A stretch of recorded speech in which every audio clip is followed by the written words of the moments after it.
Ci prepariamo a iniziare insieme questo momento di preghiera. La preghiera di questa sera è un momento importante e bello per tutta la Chiesa di Vittorio Veneto. Chiediamo insieme il dono della speranza come frutto dello Spirito perché ci aiuti a vivere intensamente questo passaggio della Chiesa vittoriese, un passaggio di vita. E allora invochiamo lo Spirito Santo perché apre il nostro cuore a quelle cose nuove che continuamente opera in noi e nella nostra Chiesa. Il Vescovo Riccardo si è fatto vivo nel pomeriggio con Don Martino e ha detto che pregherà in unione con noi questa sera. E ci sentiamo in unione anche con la parrocchia di origine di Monsignor Riccardo, che è Fellette di Romano de Zellino. Anche loro, utilizzando la stessa nostra veglia, stanno pregando insieme. Quindi a Dio salgono insieme tutte queste preghiere per la nostra Chiesa diocesana e per il Vescovo Riccardo. Ringraziamo fin d'ora il coro che ci aiuterà, il coro dei Colli, che vuol dire Colli Umberto e dintorni, mi dicono. Lo ringraziamo perché ci aiuterà davvero a pregare bene e a cantare insieme. Invochiamo allora con il canto lo Spirito Santo, con il canto che trovate a pagina 3.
Nel nome del Padre, del Figlio e dello Spirito Santo.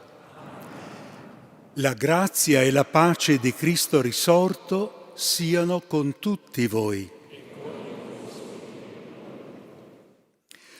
Ormai il tempo si è fatto breve, cari amici e care amiche. Mancano soltanto 9 giorni alla consacrazione episcopale di Monsignor Riccardo. 9 giorni che richiamano l'idea di una novena che inizia oggi e terminerà sabato 24. Una novena che ognuno di noi ha la libertà di vivere come meglio vuole e può, con la preghiera di adorazione, con la recita del rosario, con qualche lettura biblica o spirituale, con l'offerta della propria giornata di lavoro. L'evento che ci attende è grande. Un prete viene consacrato vescovo e sarà nostro vescovo, fratello nella fede e guida nella fedeltà a Gesù e al Vangelo in questo nostro oggi non facile. Per questo è bello trovarci insieme questa sera e trovarci in questa chiesa cattedrale, la chiesa della cattedra del Vescovo, da cui Don Riccardo eserciterà il suo servizio a tutta la comunità diocesana. È bello infatti far precedere l'inizio del suo ministero in questa chiesa, dalla nostra preghiera in questa chiesa. Ad aiutarci a comprendere meglio il compito del Vescovo sarà questa sera Don Alberto Sartori, che tutti conosciamo e stimiamo come insegnante di teologia e canonico teologo. Capire meglio qual è il compito del Vescovo ci permette non solo di pregare per lui, ma anche di pregare per noi. Il Vescovo ha bisogno della nostra corresponsabilità, tanto più in una Chiesa che vuole essere sinodale. E tuttavia la nostra preghiera sarà soprattutto questa sera preghiera di invocazione e di affidamento. Invocheremo il dono dello Spirito e affideremo la persona di Don Riccardo a Gesù Eucaristia, forza del cammino.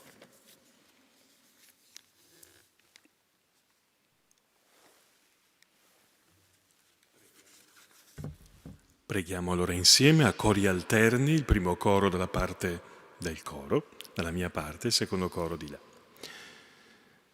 Spirito increato, forza primordiale dell'universo, potenza santificatrice della Chiesa, vieni, feconda il nostro essere con il germe divino, rallegra la città di Dio con i tuoi 7 santi doni. Spirito rinnovatore, fiume di eterna sorgente, rugiada luminosa, vieni, lava le macchie dalla colpa, illumina i cuori con la luce della grazia. Spirito di sapienza, voce dei profeti, dolce mormorio divino, vieni, parla nell'intimo del nostro cuore, guida la Chiesa alla piena conoscenza della verità. Spirito consolatore, forza dei deboli, gioia degli afflitti, rinvigorisci le membra stanche, consola i cuori affranti. Spirito del Padre e del Figlio, disceso sulla Vergine, donato agli Apostoli, effuso sulla Chiesa, vieni, svelaci il volto del Padre, manifestaci la sapienza del Figlio, stabilisci in noi la tua dimora. Spirito di vita, soffia dell'eterno amore, energia scaturita dalla croce, vieni, anima e feconda la Chiesa, gonfia le sue vele. Ci sediamo, ci mettiamo in ascolto della parola di Dio, alternandola a un ritornello di invocazione allo Spirito.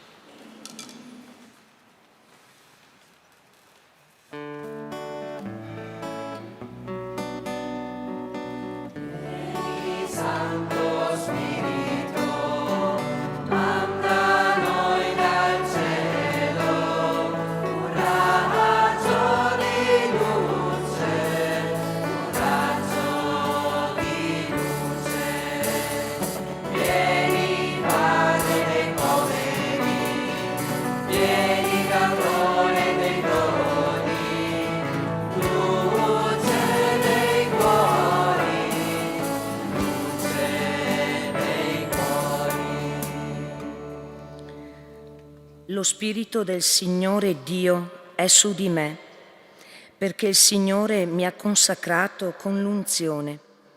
Mi ha mandato a portare il loro annuncio ai miseri, il lieto annuncio ai miseri, a fasciare le piaghe dei cuori spezzati, a proclamare la libertà degli schiavi, la scarcerazione dei prigionieri, a promulgare l'anno di grazia del Signore.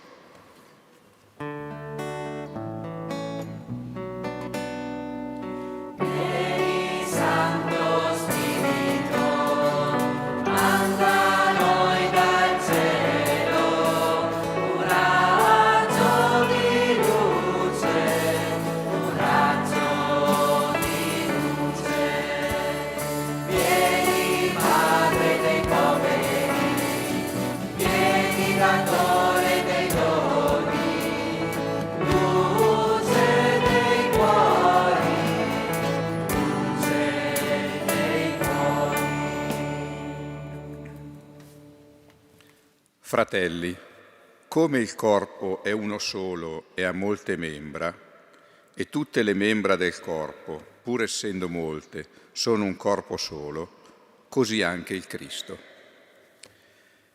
Infatti, noi tutti siamo stati battezzati mediante un solo spirito in un solo corpo, giudei o greci, schiavi o liberi, e tutti siamo stati dissetati da un solo spirito. E infatti il corpo non è formato da un membro solo, ma da molte membra.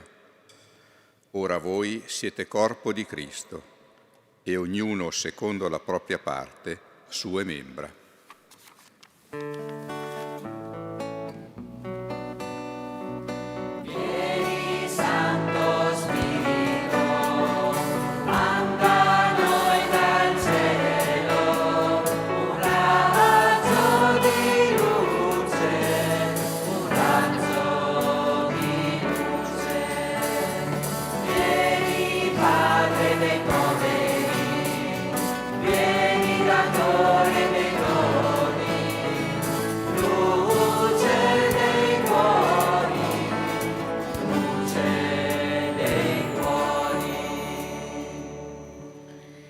Esorto gli anziani che sono tra voi, quale anziano come loro, testimone delle sofferenze di Cristo e partecipe della gloria che deve manifestarsi. Pascete il gregge di Dio che vi è affidato, sorvegliandolo non perché costretti, ma volentieri, come piace a Dio, non per vergognoso interesse, ma con animo generoso, non come padroni delle persone a voi affidate, ma facendovi modelli del gregge. E quando apparirà il Pastore Supremo, riceverete la corona della gloria che non appassisce.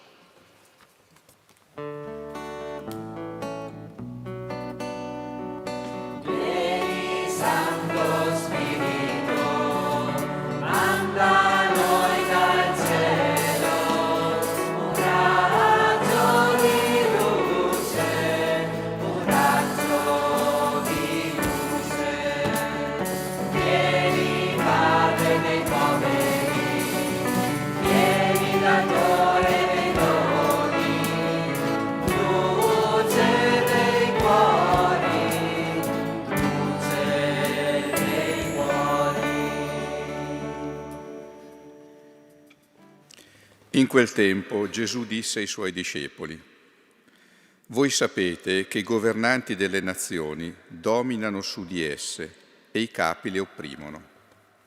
Tra voi non sarà così, ma chi vuole diventare grande tra voi sarà vostro servitore, e chi vuole essere il primo tra voi sarà vostro schiavo. Come il Figlio dell'uomo, che non è venuto per farsi servire, ma per servire e dare la propria vita in riscatto per molti.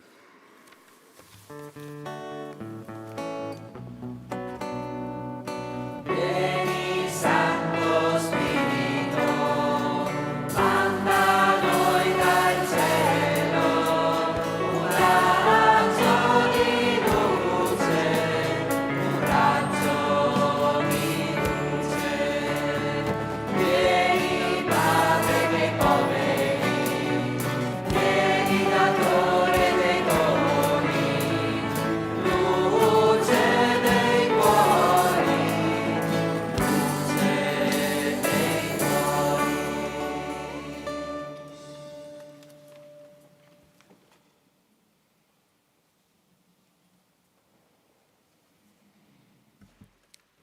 Dopo aver ascoltato la parola di Dio, ci mettiamo in ascolto di due brevi passaggi presi dai padri della Chiesa sulla figura del Vescovo.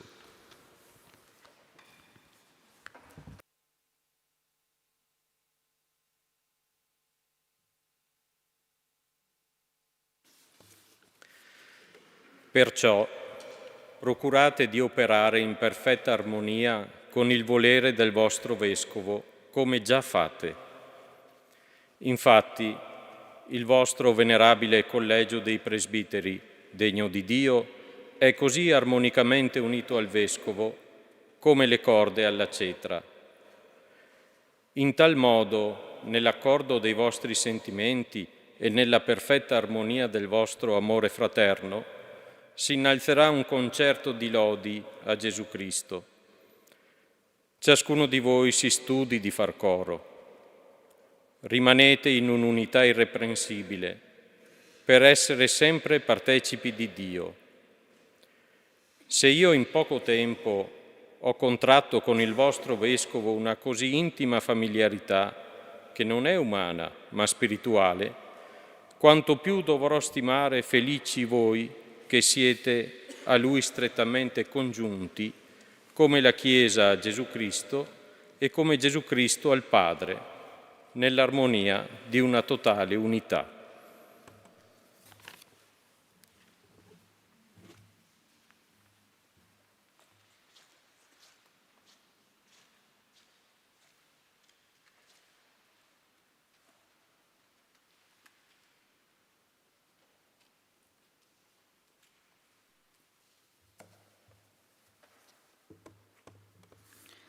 Da quando è stato posto questo carico sulle mie spalle, la preoccupazione della mia dignità mi tiene veramente in ansia continua. Che io abbia perciò l'aiuto delle vostre preghiere. Pregate per noi, chiedete per me la forza, in modo che, secondo il precetto dell'Apostolo, portiamo l'un l'altro i nostri pesi e così adempiamo la legge di Cristo. Nel momento in cui mi dà timore l'essere per voi, mi consola il fatto di essere con voi. Per voi infatti sono vescovo, con voi sono cristiano. Fratelli miei, rendete fecondo il nostro ministero, correggete gli indisciplinati, confortate i delusi, sostenete i deboli, confutate gli oppositori, istruite gli ignoranti, stimolate i negligenti, frenate i litigiosi, moderate gli ambiziosi, incoraggiate gli sfiduciati, amate tutti. Aiutateci con la preghiera e l'obbedienza. Preghiamo insieme, dilettissimi, perché il mio episcopato giovi a me e a voi. A me infatti gioverà se dirò le cose che si devono fare. Gioverà a voi purché mettiate in pratica quanto ascoltate. D'altra parte, se avremo pregato di continuo, noi per voi e voi per noi, con perfetto slancio di carità, con l'aiuto del Signore, raggiungeremo felicemente la beatitudine eterna. Che si degni concederla Egli che vive e regna per i secoli dei secoli. Amen.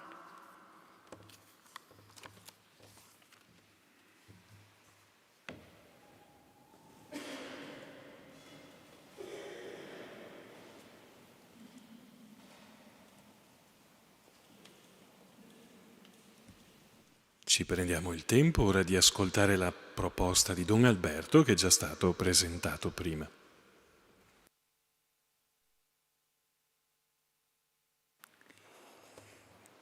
Scrivendo ai cristiani della comunità di Efeso, Sant'Ignazio, vescovo di Antiochia, siamo nei primi anni del secondo secolo, ci rivela l'esistenza di una comunità già organizzata attorno alla figura del vescovo, dei presbiteri e anche dei diaconi.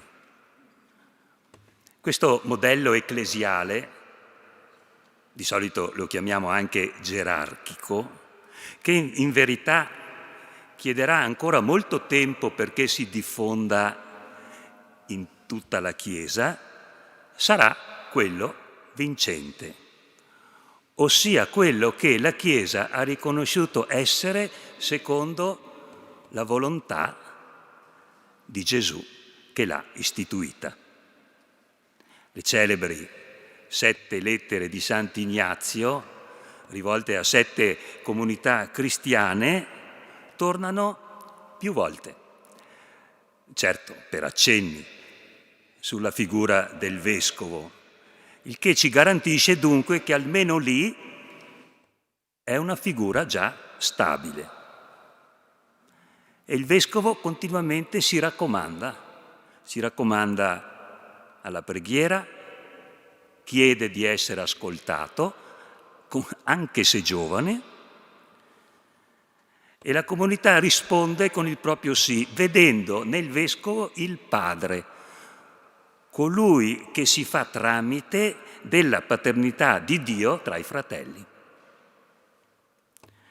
Questa paternità, ci dice ancora Ignazio, è poi offerta a tutti grazie al collegio dei presbiteri, i quali, in comunione essenziale con il proprio vescovo, esercitano nella comunità locale, oggi diremmo nella parrocchia, quel compito di guida, annuncio del Vangelo, celebrazione dei sacramenti, che è proprio del vescovo e che giunge a tutti attraverso la loro collaborazione. Ai presbiteri si aggiungono poi i diaconi, che in un rapporto diretto con il proprio vescovo ricevono il compito di vivere la dimensione del servizio, cioè la diaconia.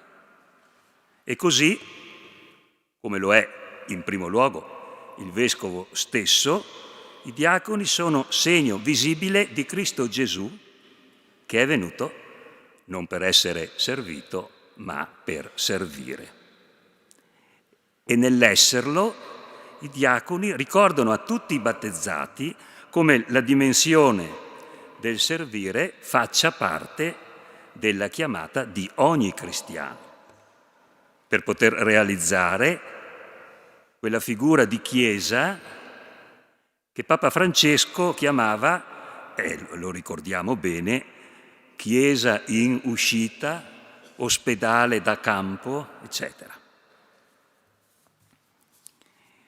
Sant'Agostino, nel giorno anniversario della propria ordinazione episcopale, pronuncia un celebre discorso, ne abbiamo sentito un passaggio, in cui manifesta, verrebbe da dire proprio a cuore aperto, tutta la propria emozione, i propri timori, le proprie attese, che sono ancora quelle del primo giorno.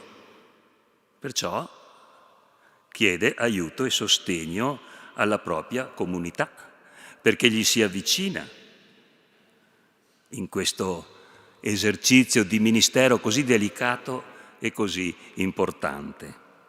Da quando è diventato vescovo, nell'anno 395, la sua vita si è radicalmente trasformata. Ora è la passione per i fedeli che lo caratterizza ed egli prega il Signore perché gli dia la forza e il coraggio di essere fino in fondo, fino all'eroismo, o col martirio o con l'affetto, a servizio di quanti gli sono stati affidati. E in un altro testo, De Pastoribus, scriverà, cito, «Noi siamo insigniti di due dignità, la dignità di cristiani e quella di vescovi. La prima, cioè l'essere cristiani, è per noi. L'altra, cioè l'essere vescovi, è per voi.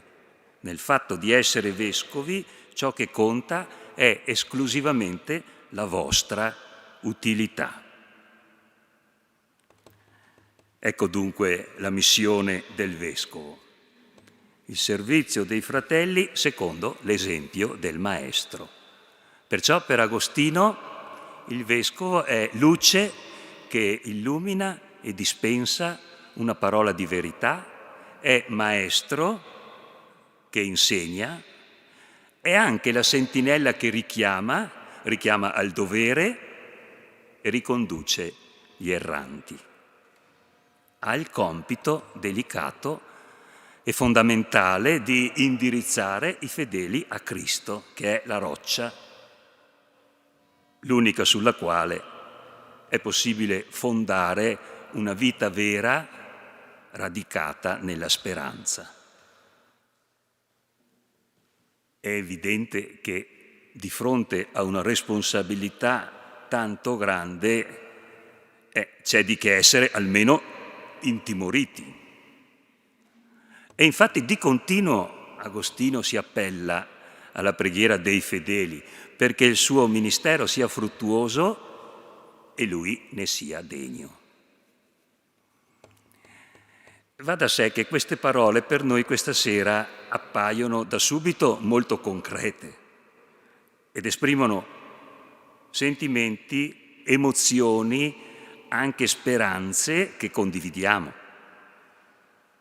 In questi mesi ci siamo sentiti orfani, anzi per un certo periodo perfino doppiamente orfani, senza Papa e senza Vescovo.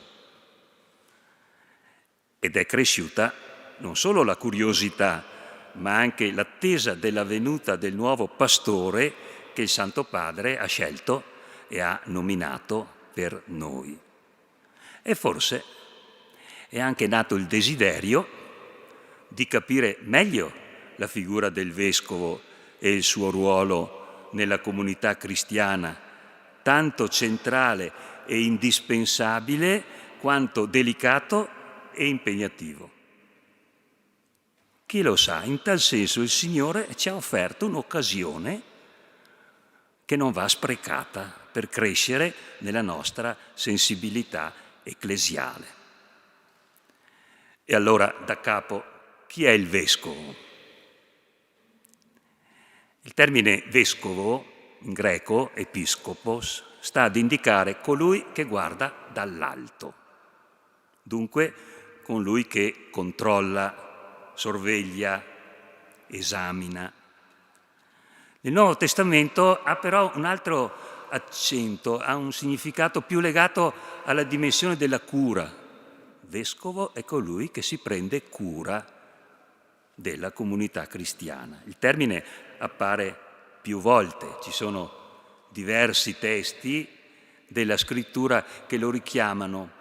Noi abbiamo un po' allargato lo sguardo questa sera recuperando brani nei quali vediamo lo spirito che agisce sul profeta, la verità che siamo tutti un solo corpo, l'invito ad essere modello del gregge, a diventare grandi facendosi servitori. Ma quando Paolo da Mileto scrive agli anziani della chiesa di Efeso, li chiama custodi, cioè episcopi. All'inizio della storia della Chiesa il termine presbitero e episcopo sono usati pressoché come sinonimi, tanto che quando Paolo saluta i cristiani di Filippi, l'Apostolo si rivolge ai vescovi e ai diaconi lì presenti, oltre che ai cristiani tutti che l'Apostolo Paolo già chiama i santi. E scrivendo all'amico Timoteo, l'autore della prima lettera a lui rivolta si sofferma anche sulle qualità umane richieste dal vescovo, dato il suo compito grave e gravoso che gli è affidato. È perché c'è anche l'umanità che entra in gioco. Una bella umanità non può che aiutare un servizio efficace ed efficiente. Ma oltre alla testimonianza di Ignazio, tra i primi padri della Chiesa vale la pena di recuperare una parola che è di Ireneo di Lione, che vive qualche decennio dopo. Ireneo insisterà nel definire i vescovi successori degli apostoli.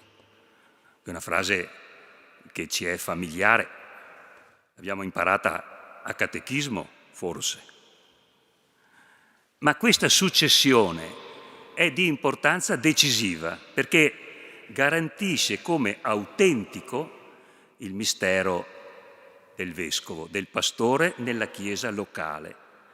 E in un periodo allora delicato anche di incertezza dottrinale, proprio questa successione assicura il luogo dell'ortodossia.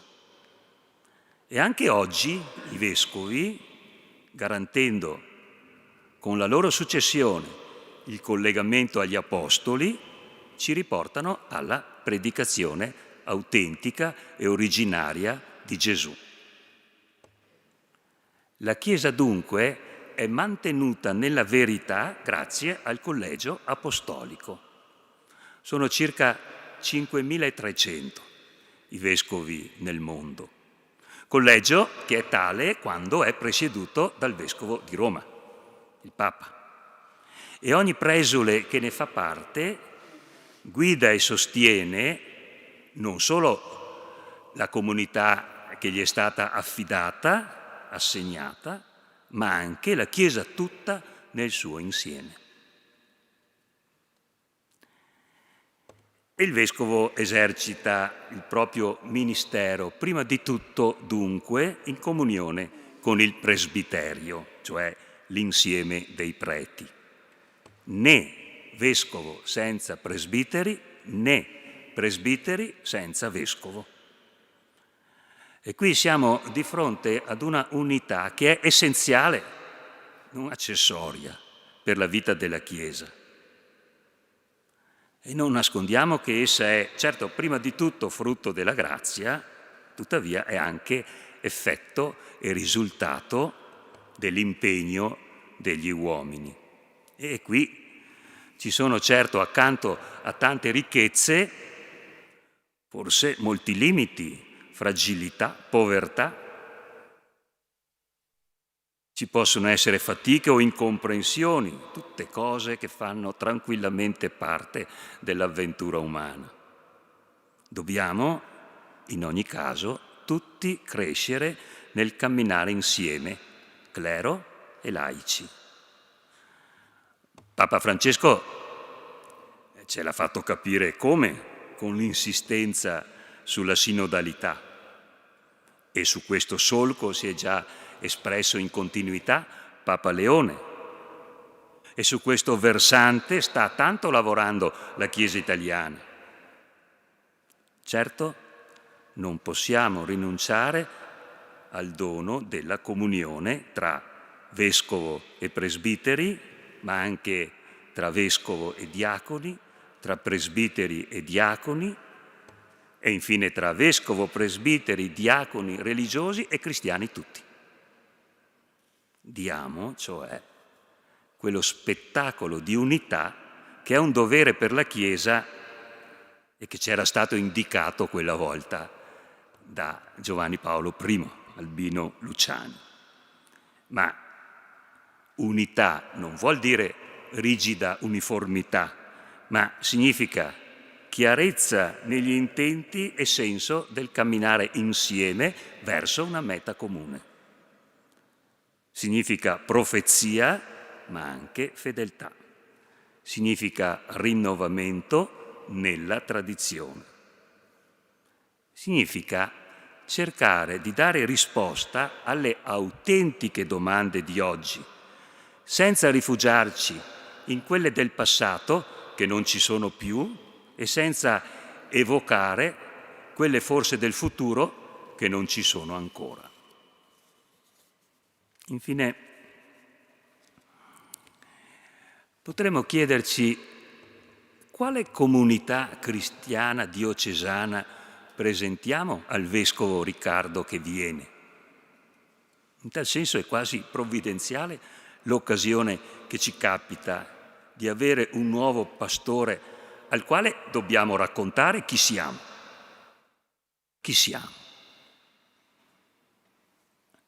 Siamo il frutto di una Chiesa in cammino, con una storia preziosa, secolare, che i nostri padri hanno tracciato da Tiziano a Corrado e sul cui solco intendiamo muoverci.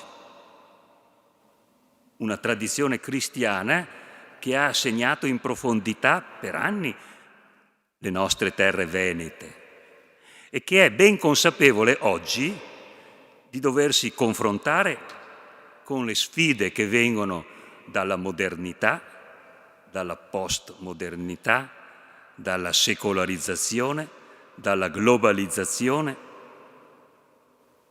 Sappiamo, come diceva Papa Francesco, di trovarci di fronte non semplicemente ad un'epoca di cambiamenti, quella c'è sempre stata, bensì ad un cambiamento d'epoca, cioè ad un mutamento radicale che chiede, anzi invoca, capacità di comprensione e di risposta, che però spiazza, soprattutto per la velocità con la quale questo cambiamento avviene. Ne abbiamo anche parlato in un corso di aggiornamento del clero. Guai comunque a non rispondere alla sfida e a non cogliere lo sforzo di rinnovamento che essa richiede. E allora, così, con un sano realismo, veniamo ad interrogarci su chi vorremmo e dovremmo essere, sia come comunità cristiana, sia come singoli credenti.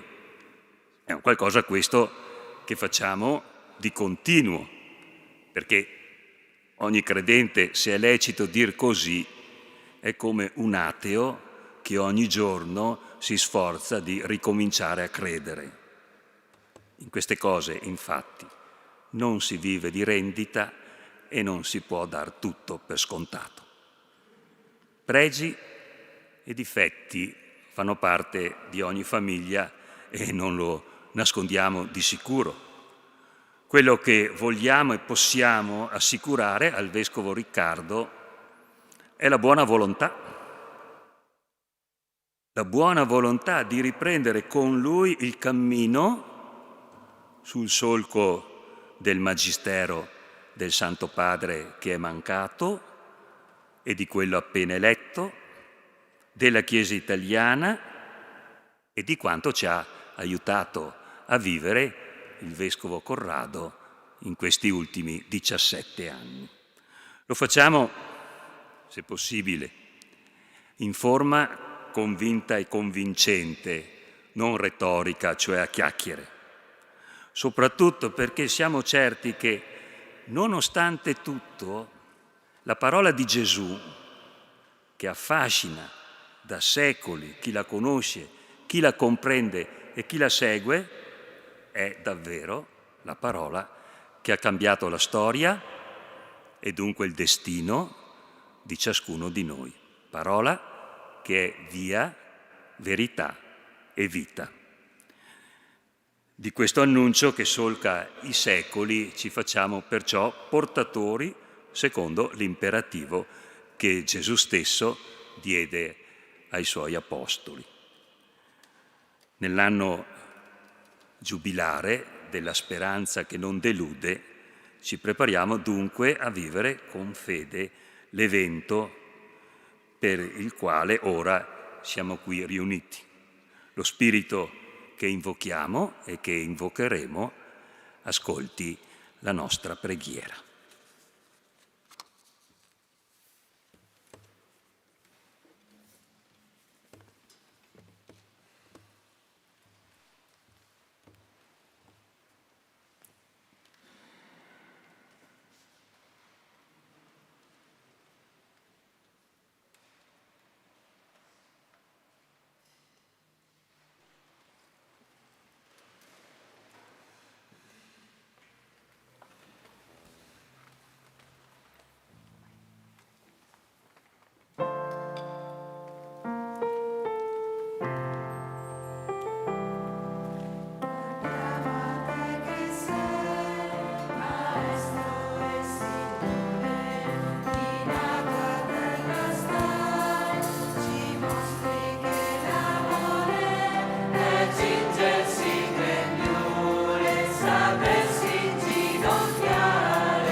Carissimi nel Signore, uniamo le nostre voci, i nostri cuori in un'ardente preghiera a Dio Padre, perché fonda il suo Spirito sulla nostra Chiesa diocesana e su tutto il popolo di Dio.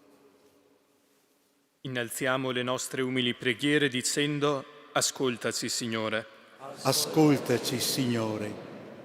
Per il nostro Vescovo Riccardo, perché possa essere disponibile e docile all'azione dello Spirito Santo che ci parla attraverso di Lui. Preghiamo. Ascoltaci, o Signore. Per il nostro Vescovo Riccardo, perché possa sostenere con amore la Chiesa di Vittorio Veneto. Non manchi al pastore l'obbedienza del gregge, né al gregge la cura del pastore. Preghiamo. Ascoltaci, o Signore. Per la nostra Chiesa di Vittorio Veneto, perché dia vita ad esperienze forti di comunione, di condivisione della parola di Dio e della vita di ognuno, per un rinnovato impegno missionario. Preghiamo. Ascoltaci, o Signore. Per noi tutti, perché nell'ascolto all'insegnamento del nostro pastore possiamo scorgere il volto di Gesù, Maestro che ci nutre con la sua parola. Preghiamo. Ascoltaci, o Signore. Insieme diciamo: O Dio, ti ringraziamo per il dono del nuovo pastore Riccardo alla nostra Chiesa, segno del tuo amore infinito e della tua continua misericordia. Sia in mezzo a noi immagine e testimone di Gesù, buon pastore, in totale dedizione e accoglienza amorevole di tutti. Concedili i doni del tuo Spirito per essere in docile ascolto della tua volontà. Donagli la sapienza di accompagnarci a diventare sempre più uomini e donne del Vangelo.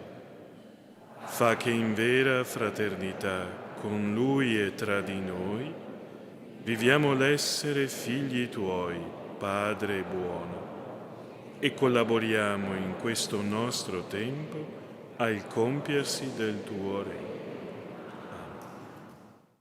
E con il canto dell'Alleluia ci prepariamo ad ascoltare il Vangelo.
Il Signore sia con voi.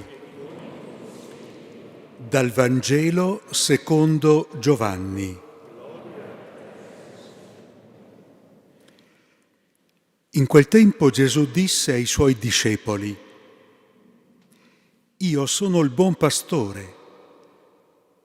Il buon pastore dà la propria vita per le pecore. Il mercenario, che non è pastore e al quale le pecore non appartengono, vede venire il lupo, abbandona le pecore e fugge, e il lupo le rapisce e le disperde, perché è un mercenario e non gli importa delle pecore.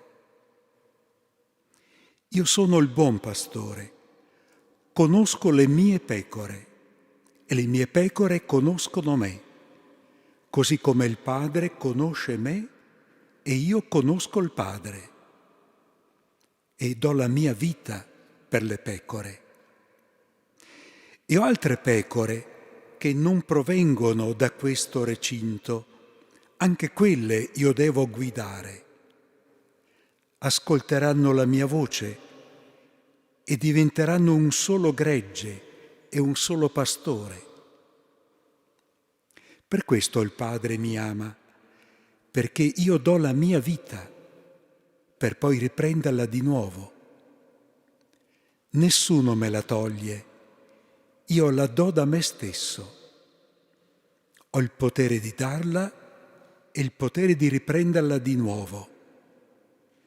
Questo è il comando che io ho ricevuto dal Padre mio. Parola del Signore. Fissiamo i nostri occhi sul buon pastore, apriamo i nostri orecchi alla sua voce nel tempo dell'adorazione che ora cominciamo.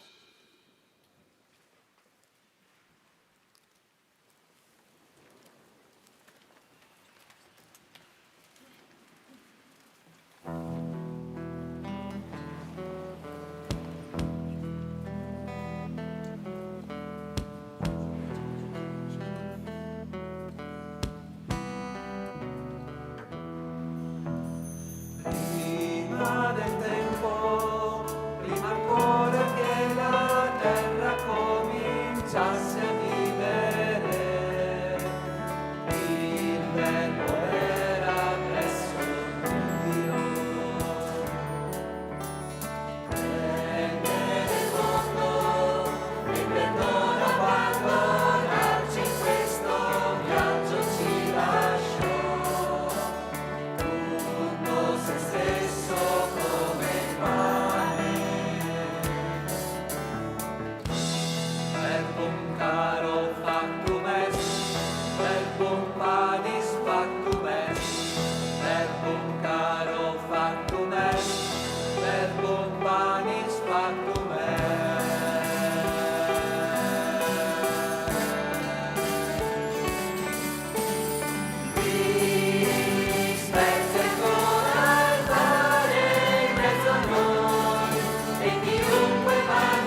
Tu sei qui, resto con te.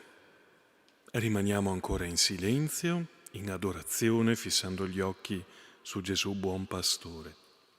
In questo tempo di silenzio dedicato alla preghiera personale, possiamo anche approfittare, se vogliamo, per scrivere un messaggio augurale al Vescovo Riccardo. Ci sono dei post-it, delle penne che trovate un po' in giro. Ecco, quando l'avete scritto, se lo volete, lo lasciate lì sul banco, poi noi lo raccoglieremo e lo faremo avere al Vescovo Riccardo.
Da questo momento la preghiera continuerà con l'adorazione nella cripta della cattedrale, continuerà per chi lo desidera in modo personale.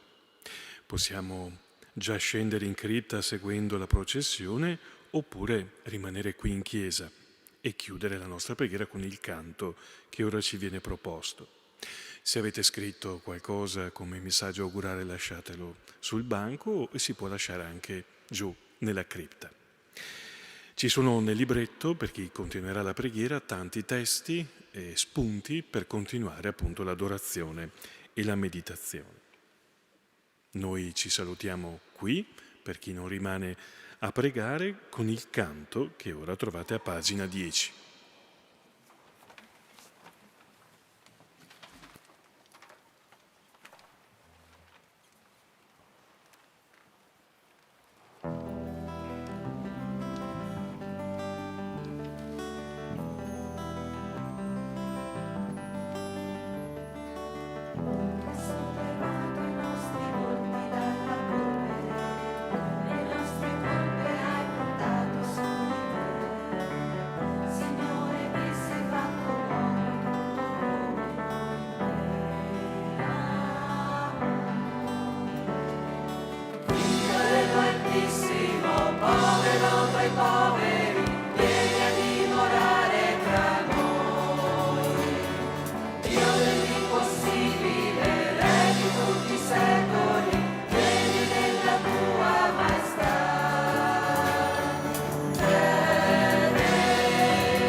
preghiera continuerà fino alle ore 24. Chi lo desidera può scendere e continuare la preghiera personale nella cripta, nell'adorazione.